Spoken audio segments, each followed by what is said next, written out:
Rahmat Tuhan sertamu. Terpujilah engkau di antara wanita dan terpujilah buah tubuhmu Yesus. Santa Maria Bunda Allah, doakanlah kami yang berdosa ini, sekarang dan waktu kami mati. Amin. Aku ini hamba Tuhan, terjadilah padaku menurut perkataanmu. Salam Maria, penuh rahmat Tuhan sertamu. Terpujilah engkau di antara wanita dan terpujilah buah tubuhmu Yesus. Santa Maria Bunda Allah, doakanlah kami yang berdosa ini, sekarang dan waktu kami mati. Amin. Sabda sudah menjadi daging dan tinggal di antara kita. Salam Maria, penuh rahmat Tuhan sertamu. Terpujilah engkau di antara wanita dan terpujilah buah tubuhmu Yesus. Santa Maria Bunda Allah, doakanlah kami yang berdosa ini, sekarang dan waktu kami mati. Amin.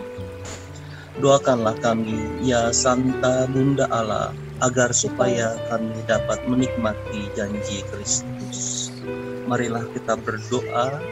Ya Allah, karena kabar malaikat, kami mengetahui bahwa Yesus Kristus Putramu menjadi manusia.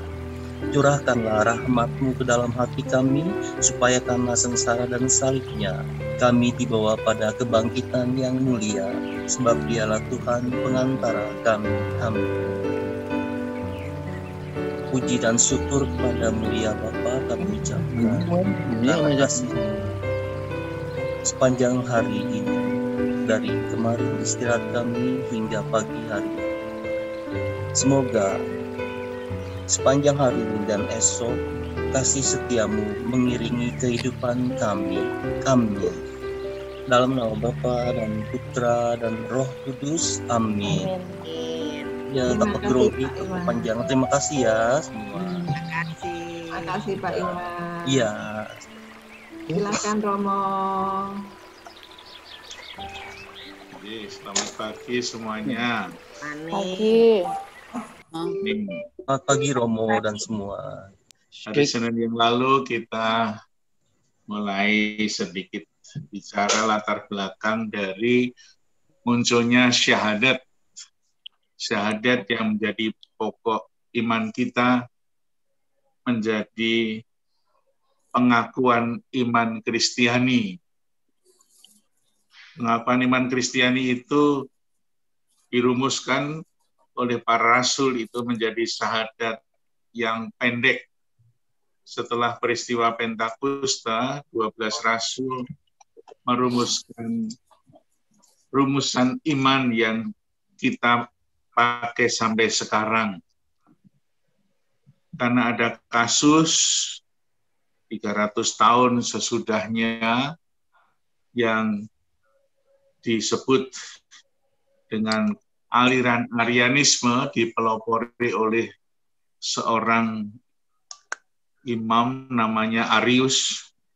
Akhirnya rumusan iman yang sudah disusun selama 200 atau hampir 300 tahun itu dipertanyakan oleh Arius, khususnya tentang Yesus Kristus. Rumusan iman itu sebetulnya antara yang panjang dan yang pendek, itu ada unsur-unsur yang sama, yakni 3 unsur yang sama atau 3 unsur yang terdapat dalam syahadat adalah Tritunggal Maha Kudus. Aku percaya akan Tritunggal Maha Kudus. Jadi unsurnya aku percaya akan Allah atau satu Allah. Yang kedua, percaya akan Yesus Kristus. Yang ketiga, percaya akan Roh Kudus. Itu intinya sebetulnya 3 itu. Bapa, Putra, dan Roh Kudus. Nah, pada tahun 300-an, Arius mempertanyakan dan mempersoalkan tentang kealahan Yesus. Sehingga kalau kealahan Yesus itu tidak diakui, Yesus sebagai Allah, maka Tritunggal Maha Kudus itu menjadi tidak berlaku lagi.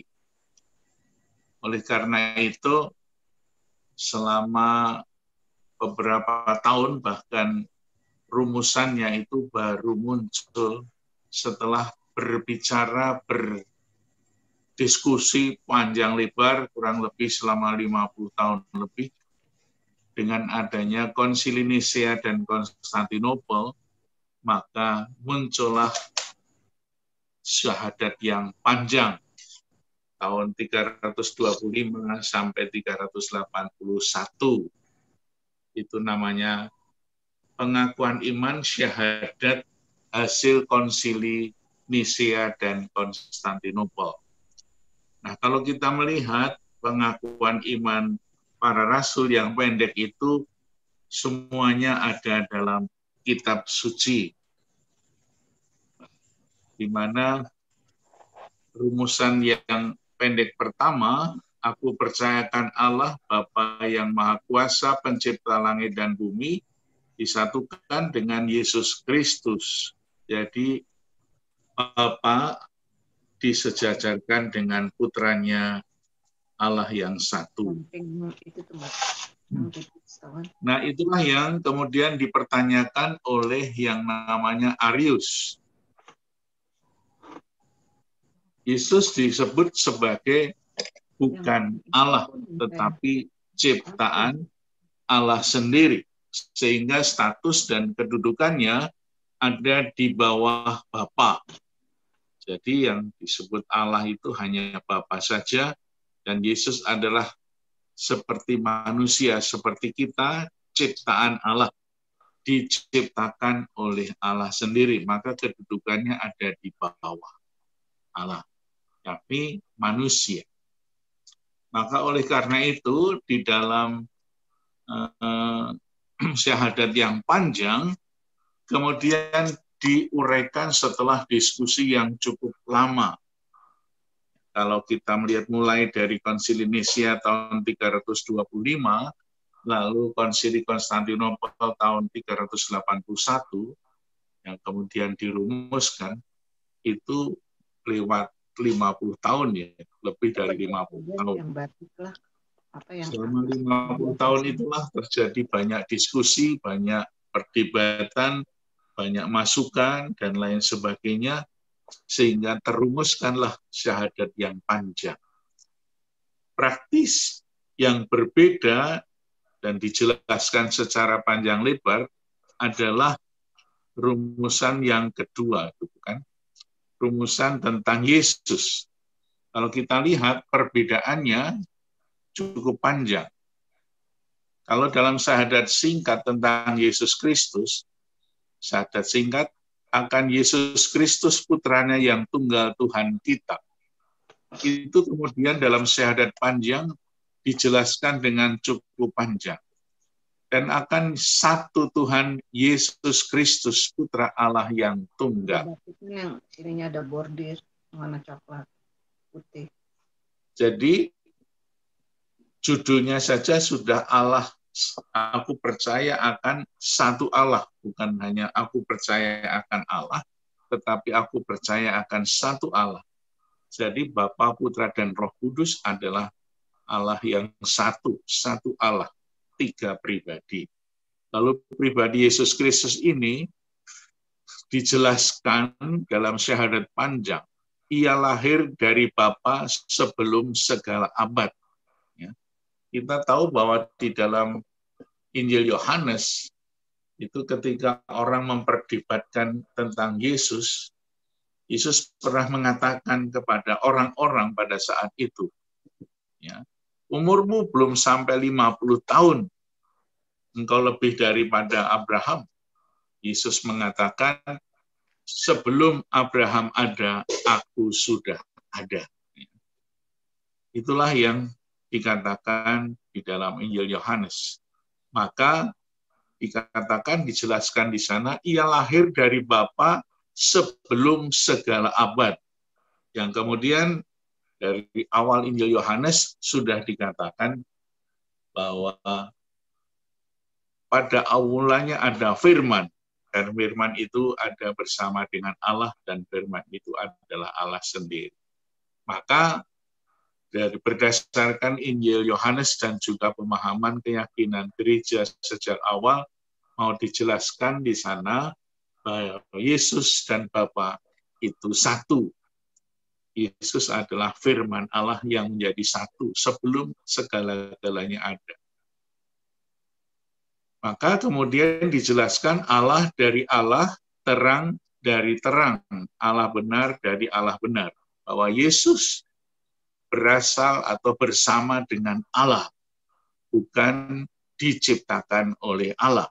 Kalau diciptakan berarti apa?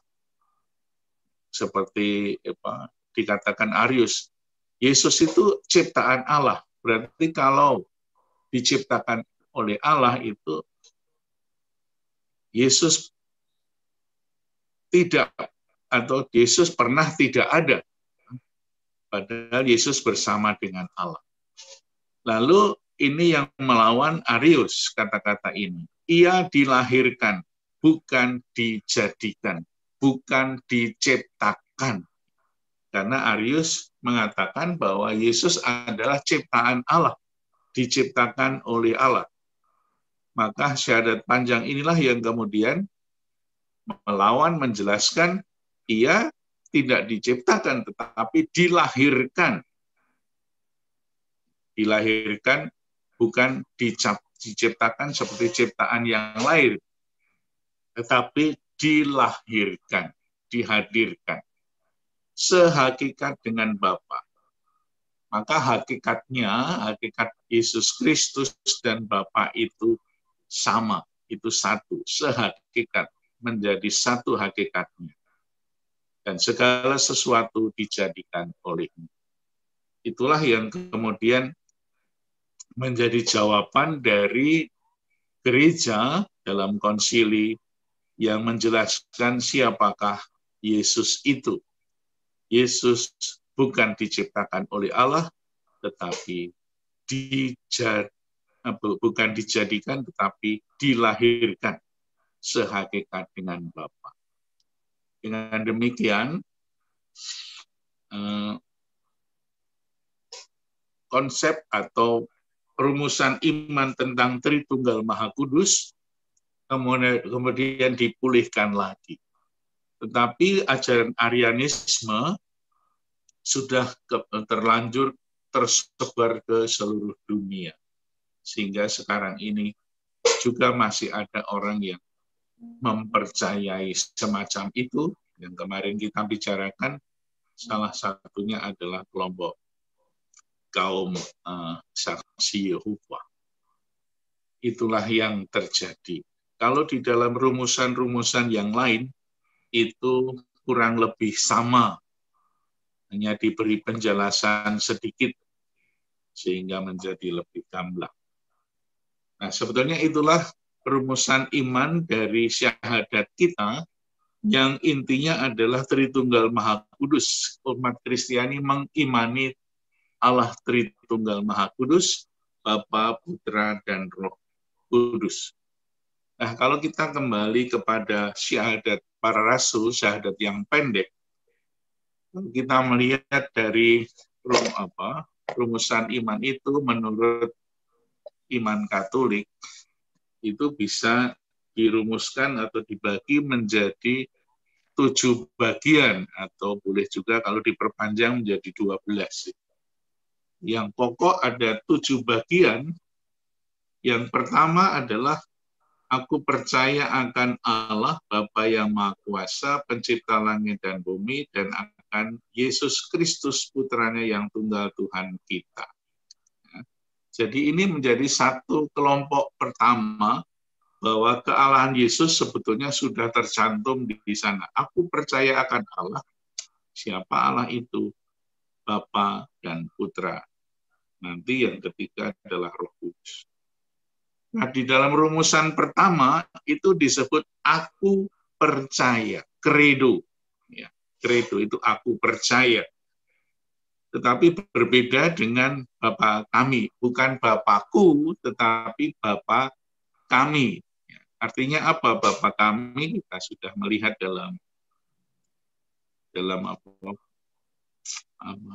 bulan kitab suci yang lalu membahas soal Bapa kami.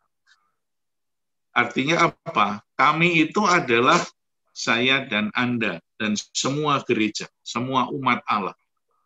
Yang percaya adalah semua umat Allah. Bapa kami, Bapa kita, Bapa itu bukan hanya Bapa satu orang, tetapi Bapa seluruh umat manusia. Artinya apa? Artinya kalau kita berdoa kepada Bapa itu dimensinya dua, ke atas dan ke samping. Maka ketika kita berdoa Bapa kami, kita mengingat juga teman-teman kita, sahabat kita, orang lain yang bersama dengan kita, sesama kita. Oleh karena itu, kalau kita mencintai Tuhan, berdoa Bapa kami, kita juga diingatkan bahwa kita mempunyai sesama yang harus dicintai. Maka berdoa Bapa kami tidak mungkin terjadi kalau kita membenci orang lain. Kalau kita mempunyai dendam, maka di dalam Injil Matius dikatakan, kalau kamu pas beribadat teringat pada saudaramu yang masih punya persoalan, tinggalkanlah ibadatmu itu, berdamai dahulu dengan saudaramu. Itulah yang ada dalam doa Bapa kami. Tetapi berbeda dengan syahadat, itu bukan kami percaya, tetapi aku percaya. Bahwa keyakinan akan Allah Bapa, Putra, dan Roh Kudus, Tritunggal Maha Kudus itu betul-betul diinternalisasi di dalam diri manusia per pribadi. Saya yang percaya. Bukan hanya saya ikut-ikutan percaya, tetapi betul-betul kepercayaan itu melekat, masuk di dalam batin kita semua, dan keyakinan itu mempengaruhi seluruh perbuatan diri kita, seluruh tingkah laku kita, seluruh iman kepercayaan kita. Maka hidup kita senantiasa dituntun oleh Bapa yang menciptakan kita manusia. Jadi kata pertama adalah penciptaan. Aku percaya akan Allah Bapa yang Maha Kuasa, pencipta langit dan bumi, dan segala isinya, disingkat di situ. Maka yang percaya adalah bukan karena saya ikut-ikutan orang lain mengatakan percaya, tetapi kepercayaan yang diwartakan oleh gereja itu diyakini secara pribadi. Aku percaya akan Allah. Maka iman kepercayaan itu diperbaharui setiap hari dalam berbagai macam kesempatan, ketika kita doa rosario, ketika kita misa di gereja, dan dalam kesempatan-kesempatan yang lain. Ini menjadi syahadat. Ya, syahadat itu pokok-pokok iman terpenting dalam kehidupan Kristiani. Dengan demikian, syahadat itu menjadi sebuah landasan penting dalam menjalani hidup Kristiani. Saya menjalani hidup Kristiani atas dasar kepercayaan bahwa Allah itu adalah Allah Sang Pencipta yang hadir di dalam diri Yesus Kristus. Itulah bagian yang pertama. Sampai di sini dulu, nanti kita lanjutkan. Mungkin ada yang mau berbicara. Nanya, Romo. Ya. Kalau tadi itu yang mengenai hal pengabulan doa itu, kalau masih belum berdamai, kan suruh tinggalin ibadat ya, Romo. Itu dalam Injil apa, Matius ya? Ya, Injil Matius. Matius bab berapa ya, Mo? Bab 5. Bab 5 ayat? Sabda bahagia. Oh, ya. Sudah ketemu? Nah, itu apa namanya? Secara letterlah yang dimaksud meninggalkan ibadat itu secara harafiah atau bagaimana ya, Mas? Nah, sebetulnya kalau kita melihat kitab suci dan ajaran Yesus, itu tuntutan untuk menjadi umatnya Yesus, umat Kristiani itu sangat tinggi sekali. Maka itu menjadi sebuah plafon di atas. Kalau kita punya langit di atas, itu umat Kristiani harus menuju ke sana. Menjadi manusia yang sempurna seperti diajarkan oleh Yesus. Kalau nanti kita baca selanjutnya, memang itu tuntutan yang sangat luar biasa. Maka umat Kristiani dituntut untuk sampai ke sana. Mungkin kita belum bisa sampai ke sana seperti orang yang naik tangga. Naik tangga itu kan kita akan, misalnya ada 10 tangga menuju lantai 2. Lantai 2 itu surga misalnya. Kesempurnaan yang harus dicapai oleh umat Kristiani, tuntutannya oleh Yesus adalah sampai tangga ke-10 sehingga sampai ke rumah Tuhan. Kalau misalnya tuntutan Yesus untuk kita itu hanya sampai lantai 2, kita langsung nggak nyampe. Kita tidak pernah akan semakin menjadi sempurna. Orang-orang kudus, orang-orang suci itu bisa sampai kepada kesempurnaan. Misalnya Santo Paulus, Santo Petrus, dan para murid yang sudah kita bicarakan, itu betul-betul mewartakan kebenaran. Ya. Yesus sendiri menjadi contoh yang sangat nyata ketika hidup di Yerusalem. Dia harus menampilkan sebuah ajaran kebenaran melawan orang-orang Farisi dan orang Saduki yang sungguh mengajarkan sesuatu yang kurang sempurna. Maka di dalam Matius bab 5 itu dikatakan bagaimana Yesus mengajarkan sesuatu yang baru. Kalau dulu kamu mengatakan ini, sekarang aku berkata kepada. Itulah yang diminta oleh Yesus, sehingga pada akhir dalam khotbah Yesus itu, bab 5 ayat 48, hendaklah kamu sempurna seperti Bapa di surga sempurna adanya. Ya, jadi kita umat Kristiani selalu mendapatkan inspirasi untuk menjadi lebih baik, lebih baik, lebih baik. Mungkin kita belum sampai ke tangga 10 lantai 2, tetapi baru sampai ke lantai ke-5 jatuh lagi ke lantai 1. Maka ini adalah sebuah ajaran tuntutan pembaharuan yang terus-menerus harus diperjuangkan oleh manusia. Kira-kira seperti itu. Artinya kan kalau misalnya kita berdamai dengan orang, tapi orang yang nggak mau berdamai dengan kita, itu apakah doa-doa kita tetap bisa apa ya namanya? Ya, yang penting adalah kita semua kan. Okay. Kita menjadi lebih sempurna, terus-menerus menjadi lebih baik. Orang lain itu menjadi urusan mereka sendiri. Yang penting saya bertambah imannya, bertambah baik, dan lain sebagainya. Oke. Ya, terima kasih Romo. Kita doakan supaya yang lain juga menjadi lebih baik.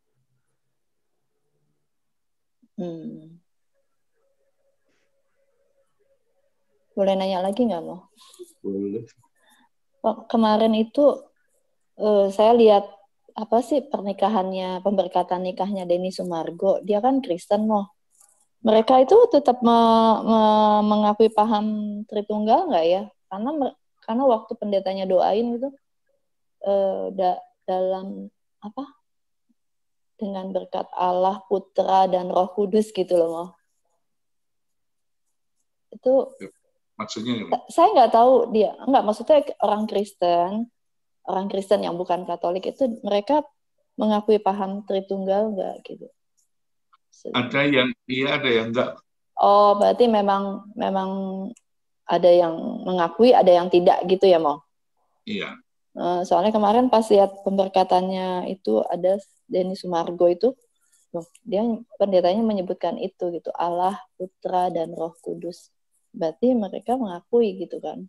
Tapi saya nggak tahu sih gereja Kristen apa. Kalau saksi Yehova itu juga disebut Kristen kan dia tidak mengakui Tritunggal, justru mempersoalkan itu semua. Iya. Kadang-kadang saya menemukan suatu rumusan surat baptis yang agak berbeda yang kadang-kadang susah dipahami. Ya, misalnya dalam surat baptis itu ada rumusan begini. Dibaptis dalam nama Bapa, Putra, dan Roh Kudus, yaitu Yesus Kristus. Kan kacau balau itu. Itu rumusannya menjadi aneh dalam salah satu gereja Kristen. Maka ketika orang Kristen itu menjadi Katolik, itu kita periksa dulu surat baptisnya. Apa rumusannya itu memenuhi dua syarat, yakni forma dan materi. Formanya adalah kata-kata yang dipakai untuk membaptis, itu forma. Kalau kita semua, umat Katolik selalu mengatakan dibaptis dalam nama Bapa dan Putra dan Roh Kudus. Selesai. Tapi ada rumusan yang menjadi aneh. Dibaptis dalam nama Bapa, Putra, dan Roh Kudus, yaitu Yesus Kristus. Bagaimana ini menjadi rancu? Maka ketika orang Kristen masuk Katolik, itu diperiksa surat baptisnya apakah memenuhi forma itu, lalu materianya adalah air. Air yang mengalir sekurang-kurangnya di kepala, di dahi manusia. Maka orang yang Islam itu juga boleh diakui sebagai baptisan yang syah. Begitu. Kira-kira.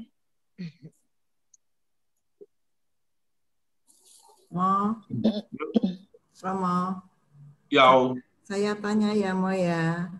Yang kalimat pertama yang tadi dijelaskan sama Romo untuk yang doa dari syahadat pendek kan bunyinya, aku percaya akan Allah Bapa yang Maha Kuasa pencipta langit dan bumi. Untuk selanjutnya yang panjang dikembangkan lagi menjadi ditambahin lagi dengan kata aku percaya akan satu Allah Bapa yang Maha Kuasa, pencipta langit dan bumi, dan segala sesuatu yang kelihatan dan tak kelihatan. Ada tambahan lagi, sesuatu yang kelihatan dan tak kelihatan. Itu maksudnya bagaimana, Mo? Ya, di dalam kehidupan kita ini ada banyak yang tidak kelihatan, yang kita imani. Kan? Roh Kudus itu nggak kelihatan. Banyak pencipta alam yang mencipta ini tidak kelihatan juga. Misalnya angin nggak kelihatan, tapi kita percaya bahwa itu adalah ciptaan Tuhan. Dan masih banyak hal yang lain lagi. Sekarang ini corona nggak kelihatan juga. Tapi takut. Banyak hal yang tidak kelihatan. Mungkin juga yang tidak kelihatan, malaikat Gabriel itu nggak kelihatan ya. Tapi kita berdoa ya sama dia. Berdoa kepada para malaikat yang tidak kelihatan. Sekarang kelihatan di depan gereja itu patungnya.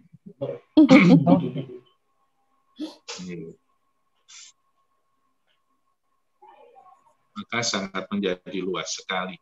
Karena ini menjadi untuk menjelaskan itu loh, menjelaskan tentang ciptaan Tuhan yang diklaim oleh Arius. Dan termasuk Tuhan Yesus itu diciptakan oleh Allah. Inilah yang dibantah. Maka dalam rumusan syahadat yang pendek memang kurang jelas karena apa? Karena waktu itu dirumuskan oleh para rasul. Tetapi di dalam sejarah gereja memang iman itu harus selalu kemudian dilengkapi di dalam perjalanan sejarah gereja. Ya, maka kita mempunyai ajaran-ajaran yang muncul di dalam sejarah gereja. Menanggapi apa? Menanggapi kondisi-kondisi yang berkembang di dalam gereja dan di tengah-tengah masyarakat. Maka kemudian konsili-konsili itu termasuk tradisi gereja yang menjadi sumber iman Kristiani. Dan itulah yang tidak mudah untuk diakui oleh orang-orang yang menghilangkan tradisi. Pak Iwan. Oh iya. Marilah kita berdoa, kita tutup untuk siraman rohani pagi hari ini. Dalam nama Bapa dan Putra dan Roh Kudus. Amin. Bapa di surga, kami mengucap syukur dan terima kasih atas pengajaran-Mu melalui siraman rohani, melalui romo kami pada pagi hari ini. Sebentar lagi kami hendak menyelesaikan untuk pertemuan Perekat 20 ini. Semoga pada hari ini kami dapat berkarya dan Kau penuhi kami semua dengan keselamatan, terutama suasana yang masih adanya virus pandemi COVID-19 ini.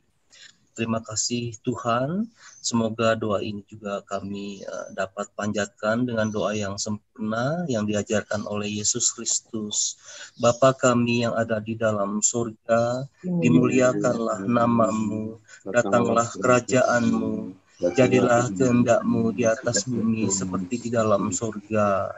Berilah kami rezeki pada hari ini, dan ampunilah kesalahan kami, seperti kami mengampuni yang bersalah kepada kami. Dan janganlah masukkan kami ke dalam pencobaan, tetapi bebaskanlah kami dari yang jahat. Amin. Romo Gunawan, coba kami minta berkat dari Romo untuk menutup doa pagi hari ini. Tuhan sertamu dan sertamu juga. Semoga hari ini kita selalu dilindungi, dibimbing dan diberkati oleh Allah yang Maha Kuasa, Bapa dan Putra dan Roh Kudus. Amin. Terima kasih Pak Iwan. Terima kasih semua, semua ya, Romo.